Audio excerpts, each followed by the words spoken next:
Hey, Waypoint Overland. How you doing? Good to see you. It's been what's last time we saw each other was where were we? Overland Expo East. Man, that's a long time ago. So good to see you. This is Ronnie Dahl. I'm at Overland West, all the way from Australia, Perth, Australia, all the way here. 30 hours to get here. Awesome place. And I'm here with Waypoint Overland. Cheers, guys. Hey guys, Justin here from Patriot Campers. I'm hanging out here at Overland Expo West with Waypoint Overland. Roland, we're at Rebranch, outside of Asheville, North Carolina, the Overland Expo East, and this is Waypoint Overland TV. Hey you guys, welcome to Overland Expo East and welcome to Waypoint Overland TV. We're having a great time here. Outfit and explore, you guys. Hey guys, this is Jason with the Primal Outdoors channel, and I'm at Northwest Overland Rally, and you're watching Waypoint TV. Hey, this is Lifestyle Overland. We're here at Expo East over in Arlington, Virginia. Come out and see Expo. We've got all kinds of amazing stuff, and right now we're watching Waypoint Overland. Hi guys, I'm Jason Specht with Mountain State Overland, and you are watching Waypoint Overland TV. What's up, this is Brandon from Trailspin TV, and I'm hanging out with Waypoint Overland TV. Welcome to Expo West. Sponsored by Midland. Communication for every adventure. The industry leader in radio communication technology and innovation for over 50 years. Always remember, the opinion you follow should be your own. Just consider the things stated here to be a second opinion from a complete stranger online.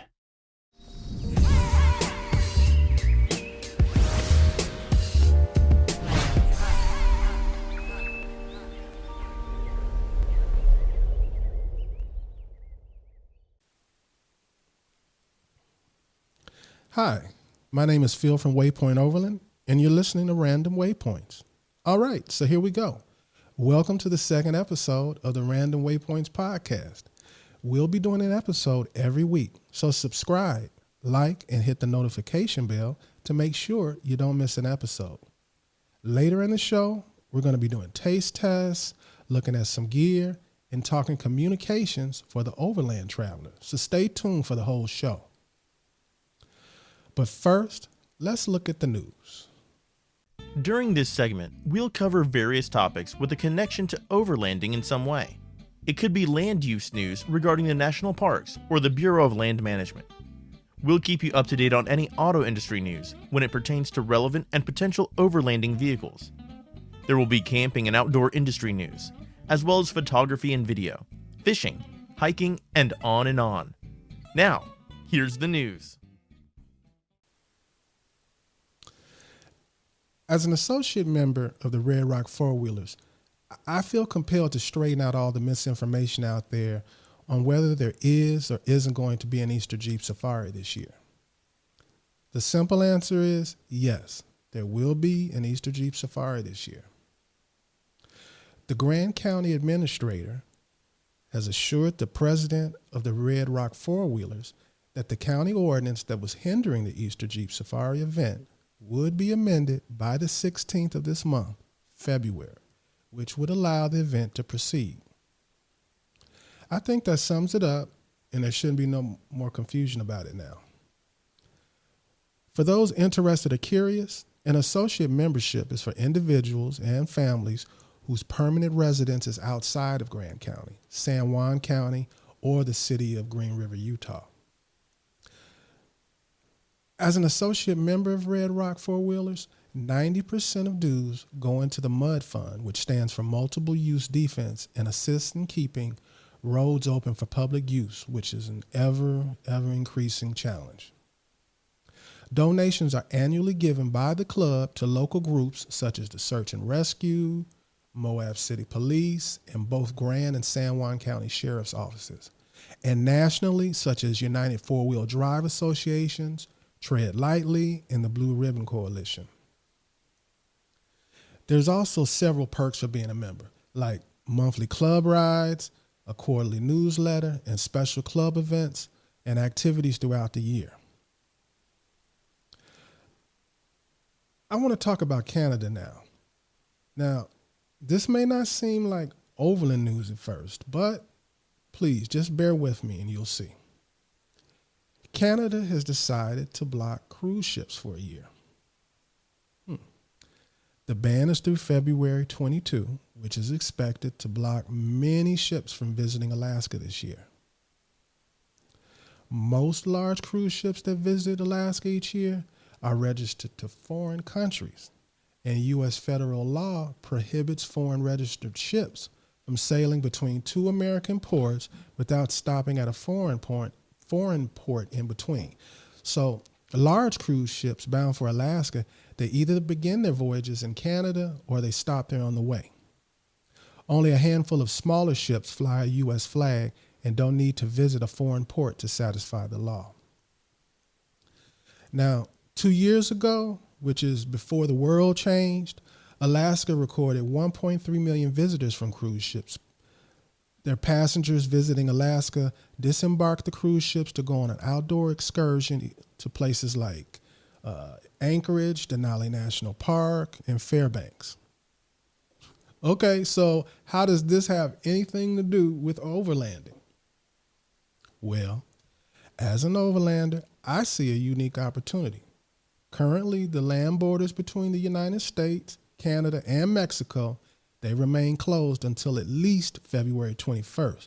But if the Canadian-U.S. border is open later this year, even if it just allows passage through the country, it could make an overland-based trip to Alaska this year a very shrewd move. The biggest complaint I hear over and over again from overlanders who visit Alaska is that you really want to visit all the cool ports and towns you heard and read about, but the huge crowds that visit from the cruise ships makes it a nightmare. They usually tell me it's the only negative experience they had when visiting Alaska. Well, you won't be complaining about crowds at the big port towns this year. My prediction is most anything you want to do in Alaska, it'll be enhanced.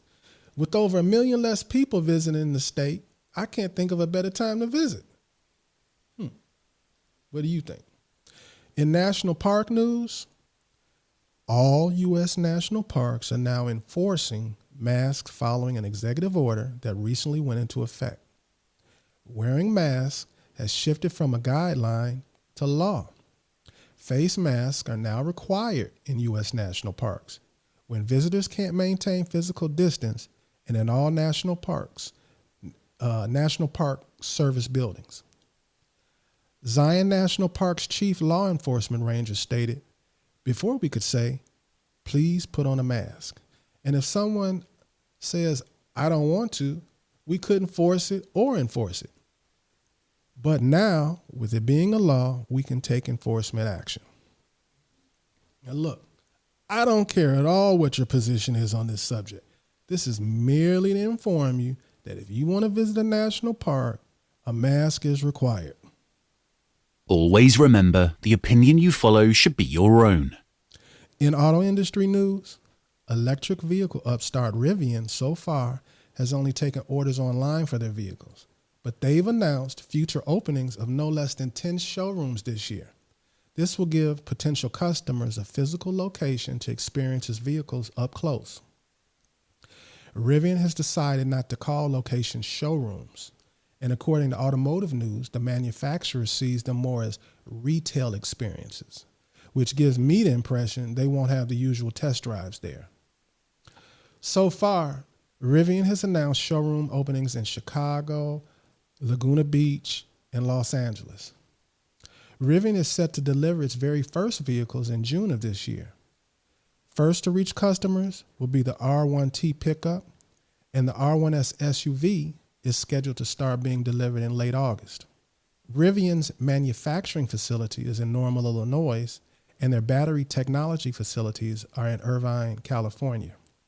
The R1T will start at $67,500 and the R17 at $70,000, with the 130 kilowatt large pack affording 300 miles of range and 180 watt max pack, which adds $10,000 to the price of either vehicle and boosts the range up to 400 miles. Lower price versions with a smaller battery pack will likely arrive later. My personal introduction to Rivian was their debut in Flagstaff, Arizona at Overland Expo in 2019. I interviewed them.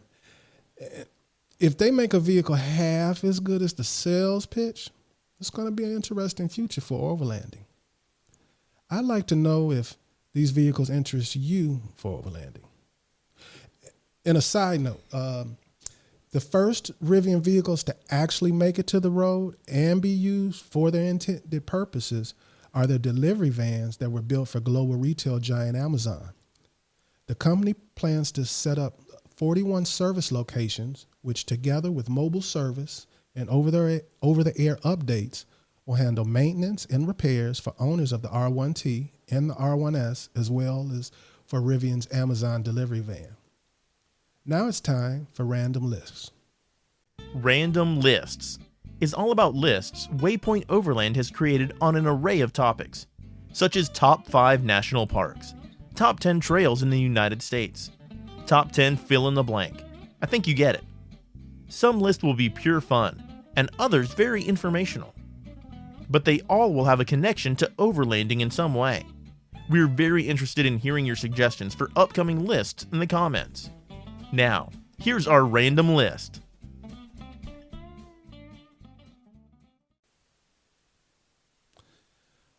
Okay, this is my top 10 overland routes in the U.S.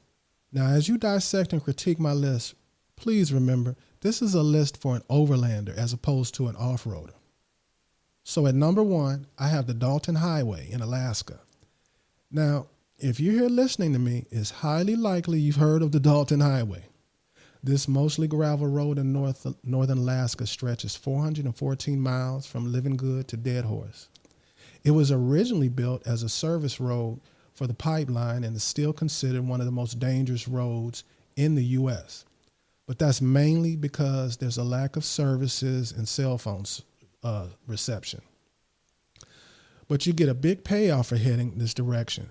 There's opportunities to see some of the most spectacular wilderness in the country, traversing the Brooks Range and crossing the Yukon River en route to the Arctic Ocean. Side note here. If you're heading to Alaska, a bonus is to take the Dempster Highway through the Yukon and Northwest Territories of Canada. The Dempster Highway is a bucket list trail in itself. So it's 465 miles point to point. And it's mainly non-technical, gravel, dirt, but you need to plan well due to the long distances between fuel stops. It ends just shy of the Arctic Ocean in Inuvik, Northwest Territories, and is the gateway to an otherwise untouched swath of mountainous tundra. Drive it and you'll cross the Continental Divide 3 times, the Arctic Circle, and 2 mountain ranges. Now, let's go back to our list. At number 2, I have the Alpine Loop Scenic Byway. The Alpine Loop starts in Silverton, Colorado, and it's 63 miles through the heart of the San Juan Mountains, nestled between the highways of 550 and State Route 149. The route is closed during the winter, and the high alpine environments of Engineer and Cinnamon Passes, which are both over 200 feet, require a high clearance 4-wheel drive vehicle. The entire loop takes about 4 to 6 hours, and you'll pass abandoned mining towns along the way, and along with plenty of opportunities for hiking and camping. There are more challenging routes in the area, like the Black Bear Pass, but if you're looking for a mid-length, overland route with spectacular mountain views in the Rockies, this is your trail. At number 3, we have the Mojave Road in the Mojave National Preserve. It's 138 miles point to point. It'll take you 2 to 5 days. You follow the historic route that was used first by native people and later by westward bound settlers. It bisects the Mojave National Preserve in California's southeastern desert. And unlike many other legacy trade routes, the Mojave Road was never paved over. So a trip here is a trip back in time. While the road is mostly non-technical, there's a couple of areas along the route where people do get into trouble, and you should have a vehicle that's outfitted with skid plates for the rougher sections of the road to be safe. To avoid the extreme temperatures in summer and winter, Plan for spring or fall. If you're not familiar with the terrain, check with park officials for current conditions. And keep an eye on the weather, as monsoons can quickly turn normally dry lakes into impassable mud bogs. Having a satellite communicator like a Garmin inReach or a Midland Micro Mobile radio is a good idea on this route too. Not just for the communication, but also for weather forecasts and alerts. At number 4, I have the White Rim Road in Canyonlands National Park. Now this classic route explores Canyonlands National Parks in the stunning Island in the Sky District, which is an otherworldly landscape carved by 3 rivers. You have to the east the mighty Colorado River, to the west there's the Snake Green River, and to the south is their confluence. It's only moderately difficult, and I recommend doing it in a high clearance vehicle equipped with true low range gearing, a big help when descending some of the steeper sections of the trail. And please grab an overnight permit from Park Service and break the route into as many as 4 days. More days means more opportunities to camp in some of the 10 incredible campgrounds that line the 110-mile road. But please, keep an eye on the weather. Parts of the White Rim become impassable when wet. Now at number 5, I have the Trans-America Trail. It goes from Tennessee to Oregon. Now, first of all, there's not many 5,000-mile routes on the planet, let alone one that's 92% dirt roads. The Trans-America Trail crosses the entire U.S. from Virginia all the way to Oregon on dirt roads and 2-track. It's the rare route you can still drive coast to coast almost entirely off pavement. It was originally pieced together by dual sport motorcycle riders, but it can be done in a 4-wheel just as well. With several variations and spurs to choose from, the route skirts or takes you straight through some of the country's most beautiful gems, including the Great Smoky Mountain National Park, Great Sand Dunes National Park, Arches National Park, and Yellowstone National Park. But the route's biggest charms are in all the in-between areas. The large, empty, winding roads through rural countrysides and lush forests. Now, everyone I know has had navigation issues with this one, so I advise having paper maps and several different GPX files to ensure you not only stay on the route, but have options if something comes up. At number 6, I have the Trans-Wisconsin Adventure Trail. The overland version of the Trans-Wisconsin Trail has become increasingly popular in the last couple of years. It was originally designed for dual sport and adventure bikes. The route is 600 to 630 miles long and consists of paved roads, gravel roads, and dirt and sand forest roads. The route starts on the Wisconsin-Illinois border just north of Galena, Illinois, and ends at Lake Superior near the town of Cornucopia. It's approximately 50% pavement, 40% gravel roads, and 10% dirt sand forest roads. It works its way north via scenic back roads to the Lake Superior shore. And the south portion principally uses winding and rolling paved roads that take in some of the outstanding scenery along the Mississippi River and the driftless region in southwest Wisconsin. And as you work your way north, you'll find yourself on mostly gravel and dirt roads and paths that guide you through the wondrous sights and scenes of the northern forest. The route is on all public roads, so any street legal vehicle is an option to do this. You do need a vehicle that has decent ground clearance, but 4-wheel drive isn't usually needed. Although it's handy, it's a really nice scenic drive with a lot of options to keep you and your passengers entertained. Next, at number 7, I have the Colorado Backcountry Discovery Route.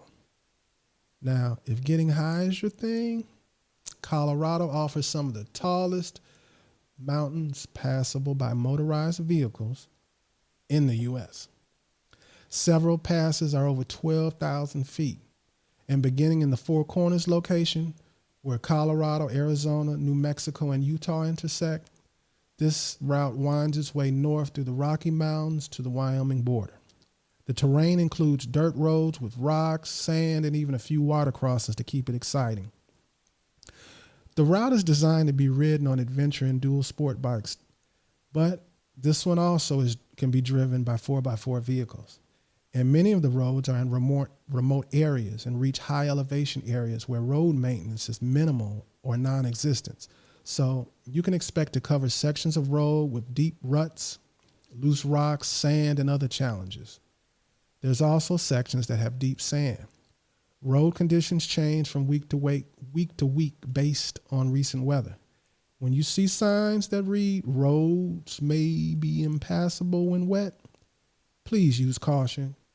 You may also encounter sections that have trees or branches over the road, but there are alternate, easier routes around a few of the most challenging sections. Depending on the time of year and weather, there may be a few small, deep water crossings. Flash floods are frequent during summer storms. Don't cross flooded washes. Wait until the water subsides. The best time of year for this is July through September. Most of the route can be done in late June. And depending on the snowpack, you might not make it through some high passes until sometime in July.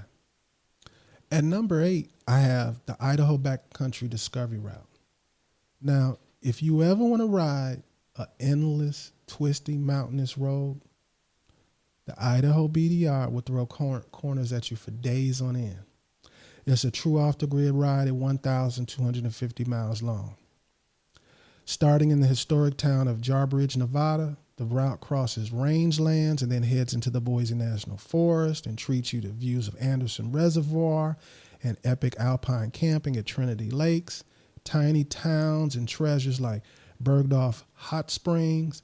Make this a bucket list for sure. You'll travel where Lewis and Clark made history and experience the legendary Magruder Corridor and Lolo Motorway, which skirt the roadless Selway Bitterroot Wilderness. You'll reach modest hints of civilization as you pass through Sandpoint and Bonnie's Ferry on your way to the Canadian border. I think the best time of year is July through October for this. Late June can be nice if the snow has melted from the high passes, and you need to watch out for early snow and hunters if you're going in the fall.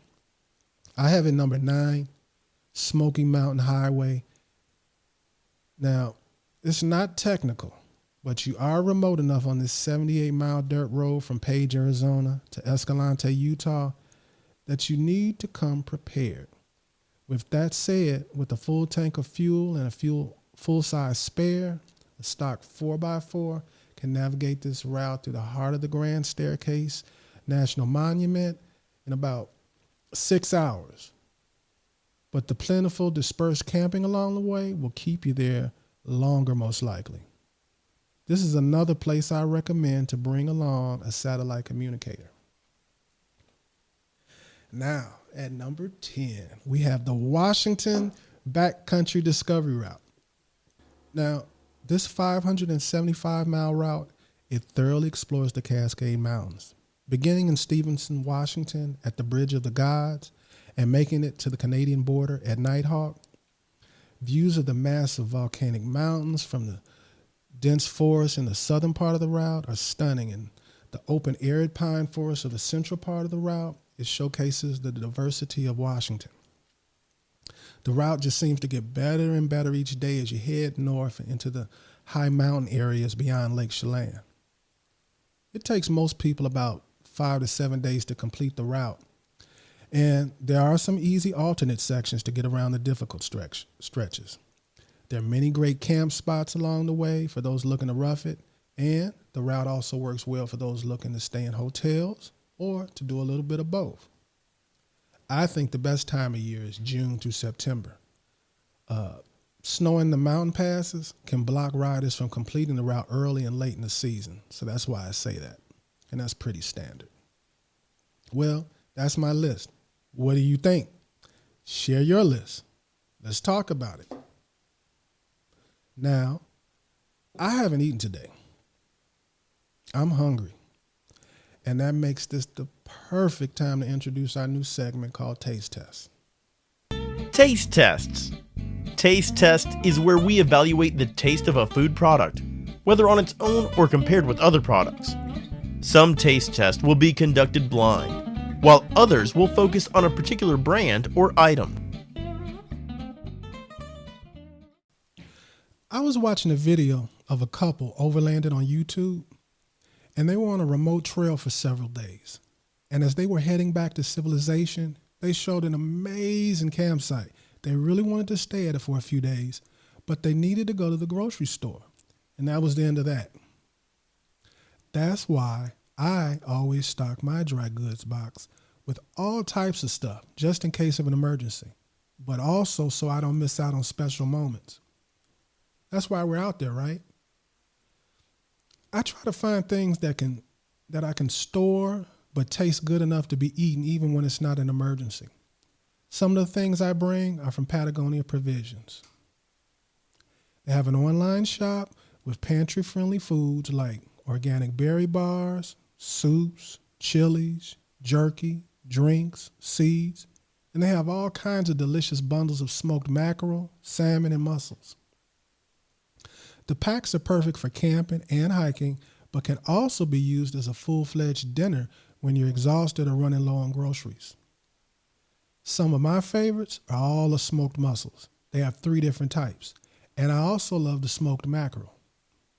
If I need a quick snack, I like the fruit and almond bars. Trust me, they're delicious. And if you need something warm in your stomach, I recommend their soups and their chilies. Okay, let's taste all this stuff. All right, so we're going to start with the lemon herb mussels first. These are, if you're not used to mussels, these are probably the safest for you. I'm hungry. I don't feel like talking. I'm about to get right into one.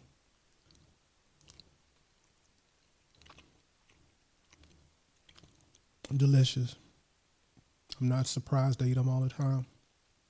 I'm supposed to be talking right now, but I'd rather eat a few of them first, because I didn't eat all day just for this.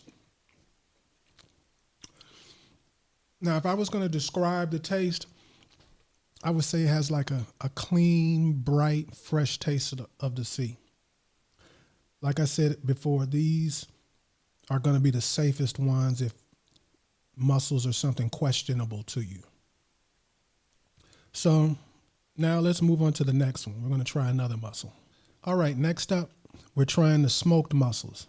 The smoked mussels are smoked over Spanish bay wood and packed in organic olive oil and mussel broth.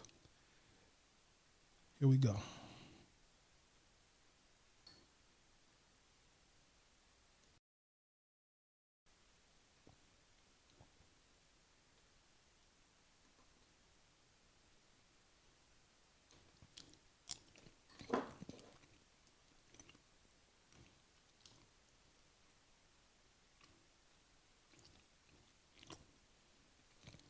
Oh, I'm loving this.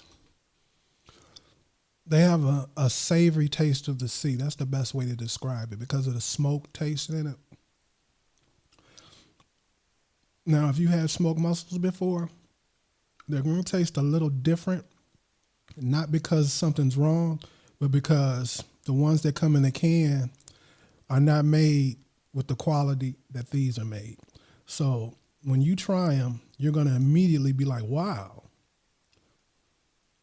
And I want another one.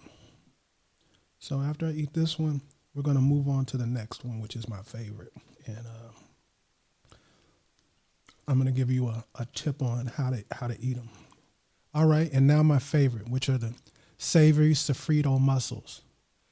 I made these last because if I had started with these, I would have just ate the whole can, or I would have at least wanted to eat the whole can. So I made them last.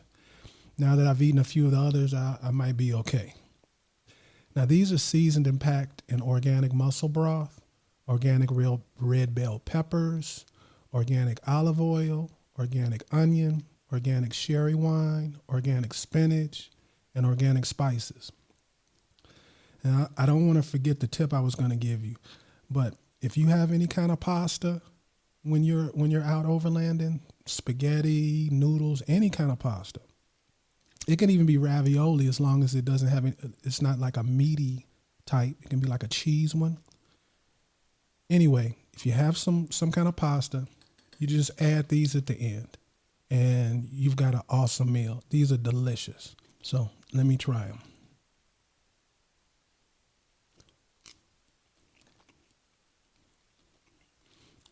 These are so good. Now these, not only do I keep them in my rig, but I keep them in the house. These go in the house. The fruit bars and the seeds, I usually keep those like in my office too.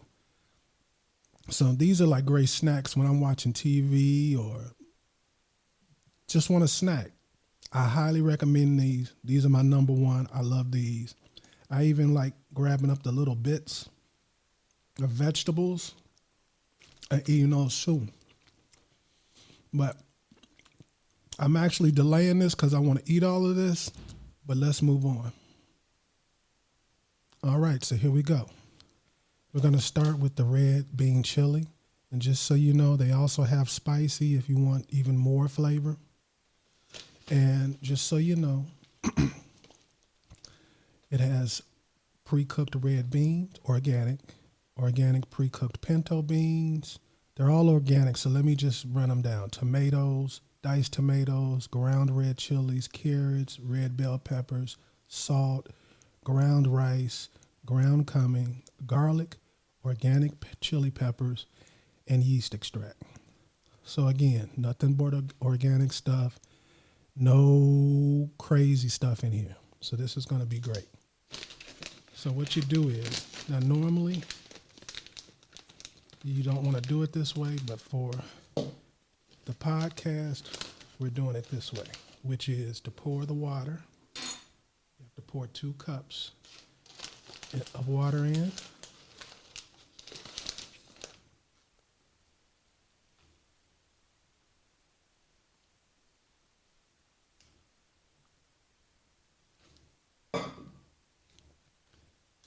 And we're going to wait 10 minutes.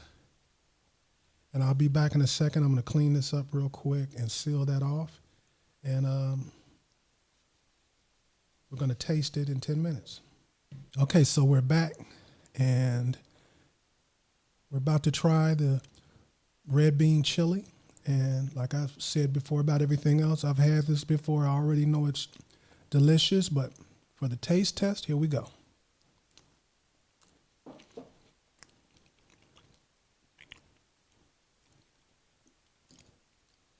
Now, there's no meat in it, so remember that when I make the statement I'm about to make. It reminds you of home-cooked chili.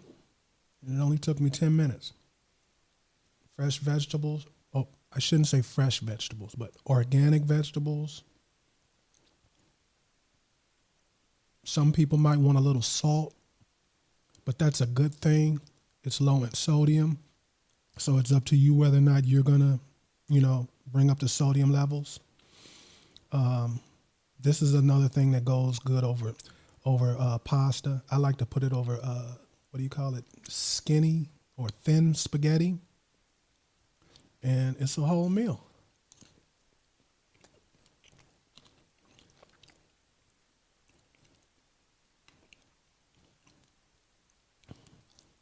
So I'm thinking I'm going to be doing a lot of taste tests because I'm enjoying myself. I hope you are too, because this is delicious.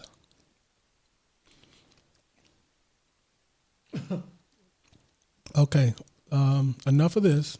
Like I said, it's delicious. Tastes like home-cooked chili without meat and low in sodium. We're going to go on to the next one. I've already added the water, and it should be a couple of more minutes, and we'll be right back. All right, so I'm back, and we've got the black bean soup, and it's going to be delicious. The thing about this is I use this for a lot of different things. I eat it by itself, but I also like to put it over rice. I like to add kielbasa to it. Whatever kind of meat you like, add it to this, and it'll be delicious. Trust me. You can even add fish to it. I've added catfish to it. I didn't fry the catfish. I baked it. And then I wrapped it up in foil and brought it with me. And then I just broke it up in here, and it was really good. But it's up to you what you do. Anyway, it's time to try this.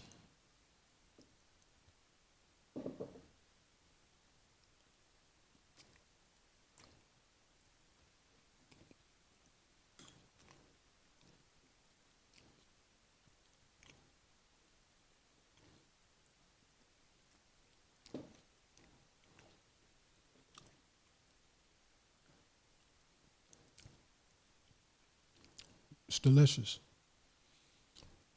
The only thing I want to tell you is the same thing I told you about the last one.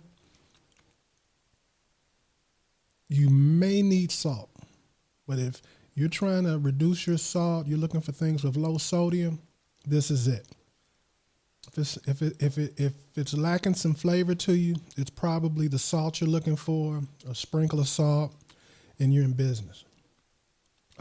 Or if you're trying to eliminate the salt, but you still feel like you want to add some flavor to it, some hot sauce or some Tabasco sauce. But I like it just like it is. I'm trying to reduce my sodium.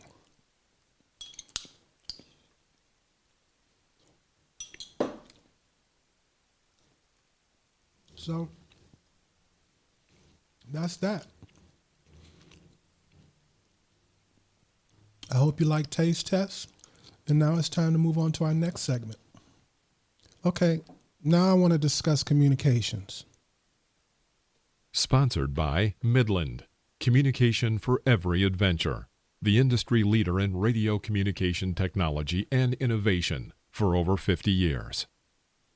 First, a bit of trivia for you. Do you know what the 4 types of communication are? There's verbal communication, nonverbal communication, written communication, and visual communication. My philosophy on communication is simple. I want to stay connected, I want to hear you clearly, and it has to be uncomplicated. Now, I recommend these 3 things as your basic forms of communication when you're out there overlanding.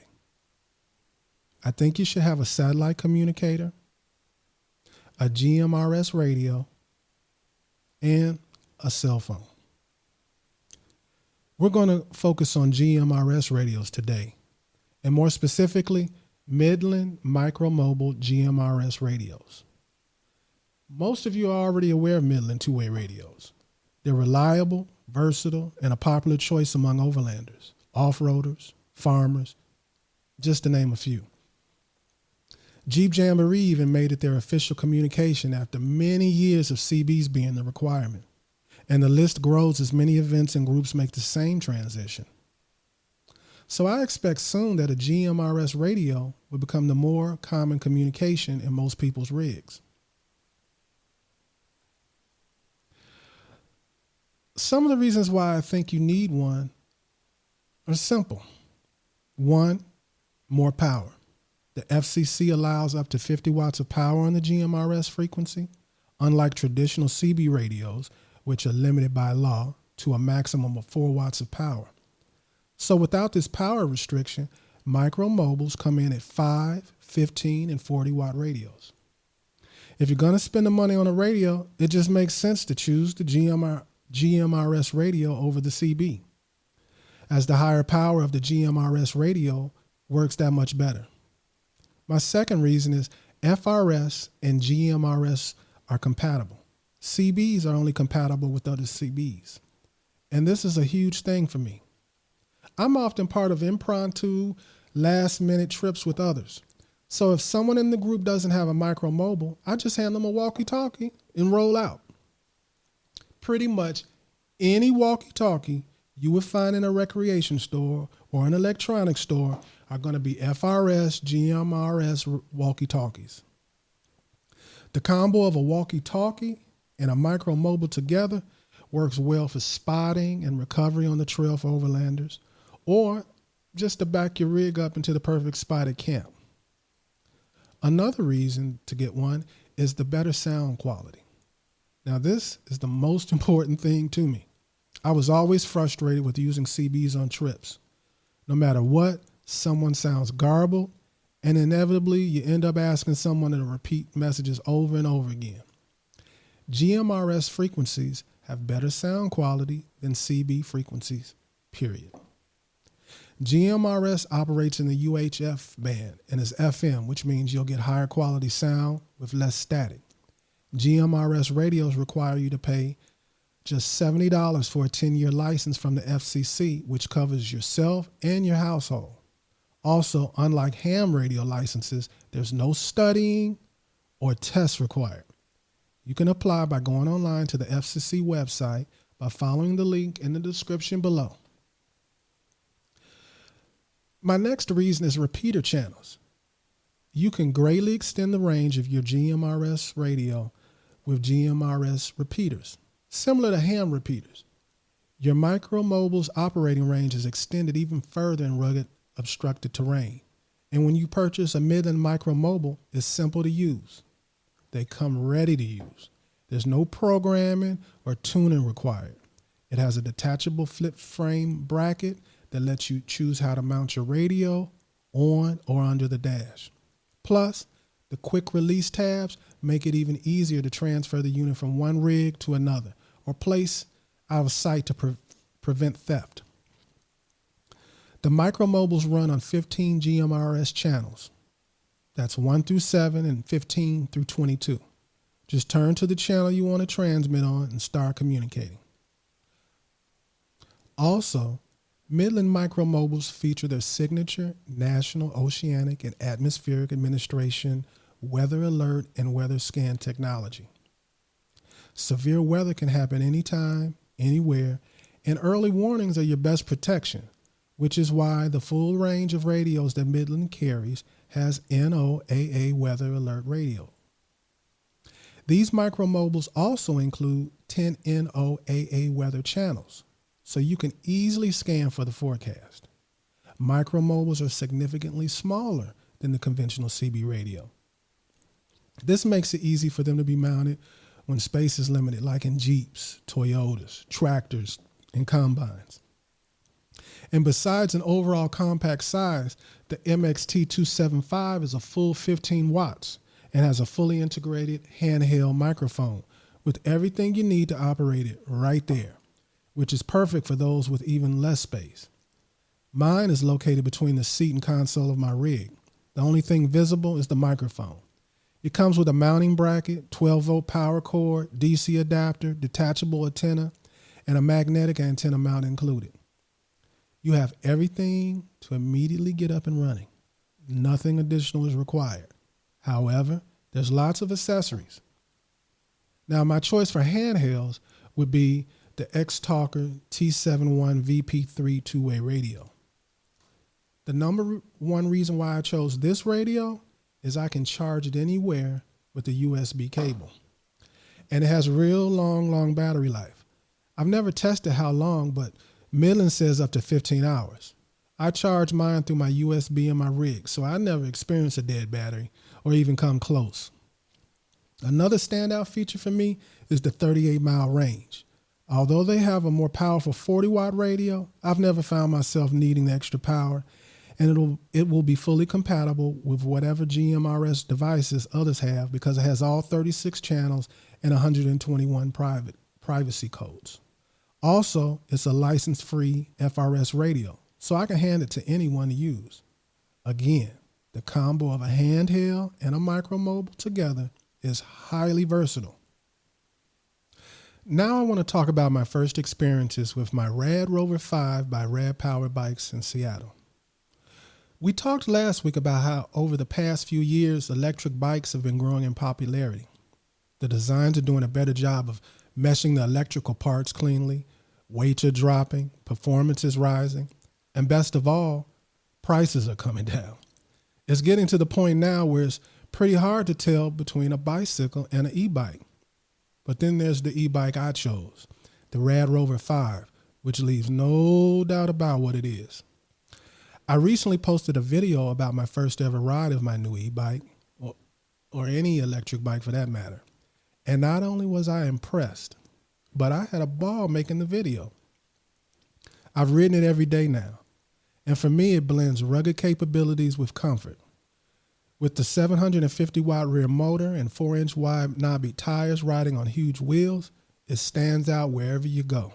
It has sturdy handling And even though I've been using it on very steep hills where I live mostly, as well as heavily using the throttle, I still have been averaging 26 miles per charge so far. Now that'll be higher for most people who won't encounter so many steep hills or constantly use the throttle.